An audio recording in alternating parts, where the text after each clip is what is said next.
আমাদের বাংলা সিনেমার মার্কেটটা কিন্তু অনেক বড় আন্তর্জাতিকভাবে। আমরা সেটাকে প্রপারলি আসলে ব্যবহার করতে পারছি না। আমরা যদি দুই বাংলার কথা চিন্তা করি, সারা পৃথিবীতে যত বাঙালি দর্শক আছে, তাদের কথা চিন্তা করি। এখন চোখগুলো আমাদের আসলে দৃষ্টিভঙ্গিগুলো চেঞ্জ হয়ে গেছে। ইন্টারন্যাশনাল ফিল্ম আমরা দেখি, দেশি বিদেশি অনেক কিছু দেখি। তা সেই মাত্রায় হয়তো আমাদের বাজেট বা আমাদের ইনফ্রাস্ট্রাকচারটা ওইভাবে হয়তো তৈরি হয়নি, কিন্তু তৈরি তো আমাদেরকেই করতে হবে। এবং সেই তৈরি করার চেষ্টার জন্যেই আমি কেন এই ছবিতে আমি ইনক্লুড হলাম। শাকিল ভাই, রনি এবং রাফি যখন আমাকে কল করলো যে আপনার সঙ্গে একটু কথা আছে, আসুন। আমি যখন দেখলাম শাকিব ভাইয়ের সঙ্গে আমার এর আগে যতবার দেখা হয়েছে, কোনো হয়তো অ্যাওয়ার্ড প্রোগ্রামে অথবা কোনো ব্যক্তিগত কোনো প্রোগ্রামে, সেখানে ওনার কথাবার্তা শোনার পর আমার মনে হয়েছে যে উনি আসলে বাংলা সিনেমার জন্যে মানে ডেডিকেটেড একজন মানুষ, শুধুমাত্র অভিনেতা নন। আমরা অনেকে ইন্ডাস্ট্রিতে কাজ করি, কিন্তু সেটা অনেকে করি শুধুমাত্র রুটি রুজির জন্যে, কেউ করি সিনেমার স্বার্থে, কেউ করি শিল্পের স্বার্থে।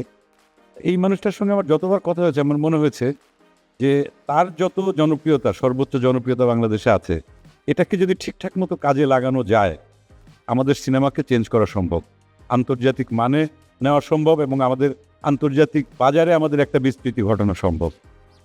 সেই জায়গা থেকে যখন আমাকে এনারা তিনজন ডাকলেন, রাফি, তারপর শাকিল ভাই এবং রনি, তখন আমাকে যখন এই প্রস্তাবটা দেওয়া হলো, আমি আসলে অনেক আগে থেকেই চেষ্টা করছিলাম এবং আমার আর শাকিব ভাইয়ের যত আড্ডা হয়েছে, খুব কম হয়েছে যদিও, কিন্তু সেই আড্ডার ভেতর কিন্তু মোটামুটি একটা জিনিসই সবসময় বের হয়ে আসছে যে আমাদের একসঙ্গে কাজ করা উচিত।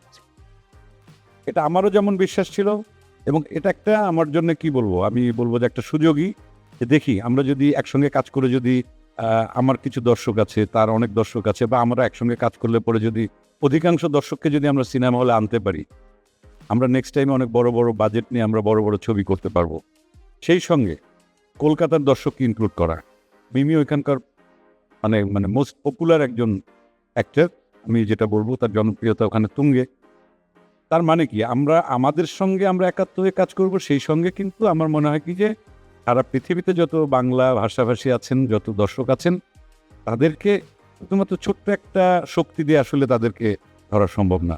শক্তিটাকে আসলে বৃহত্তর করতে হবে, সেই সঙ্গে আমাদের একসাথে কাজ করতে হবে। এবং এই ছবিতে আমি রাফিকে স্পেশাল একটা থ্যাঙ্কস জানাই। যে চরিত্রে যাকে প্রয়োজন, তার ব্যাকগ্রাউন্ড কি সেটা রাফি খুব ভালো করে জানে, কোন মানের অভিনেতা সেটা সে খুব ভালো করে জানে।